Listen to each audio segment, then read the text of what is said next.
পাকিস্তানের অধিনায়ক বাবর আজমের অর্জনের মুকুটে যুক্ত হলো আরও একটি পালক।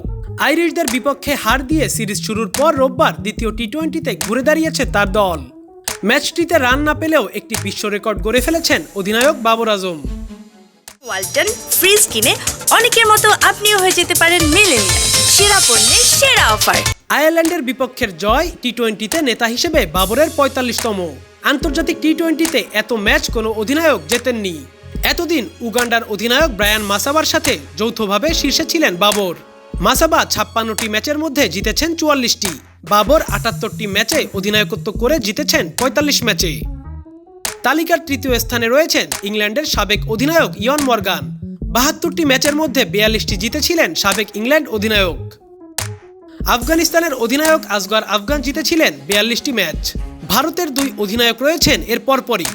সাবেক অধিনায়ক মহেন্দ্র সিং ধোনি ৭২ ম্যাচের মধ্যে জিতেছেন ৪১টিতে। রোহিত শর্মাও ৪১টি ম্যাচই জিতেছেন। ভারতের বর্তমান অধিনায়ক নেতৃত্ব দিয়েছেন ৫৪টি ম্যাচে।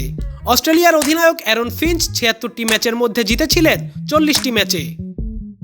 আন্তর্জাতিক টি-20তে সবচেয়ে বেশি জয় পাওয়া অধিনায়কদের তালিকায় এখনও দায়িত্বপ্রাপ্ত আছেন বাবর আজম, ব্রায়ান মাসাবা, রোহিত শর্মা, মালয়েশিয়ার অধিনায়ক আহমেদ ফায়াজ, নামিবিয়ার গেরহার্ড এরাসমাস ও নিউজিল্যান্ডের কেইন উইলিয়ামসন।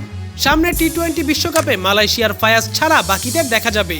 উইলিয়ামসন ও মাসাবা আবার প্রথম পর্বে গ্রুপ সি এর লড়াইয়ে মুখোমুখি হবেন।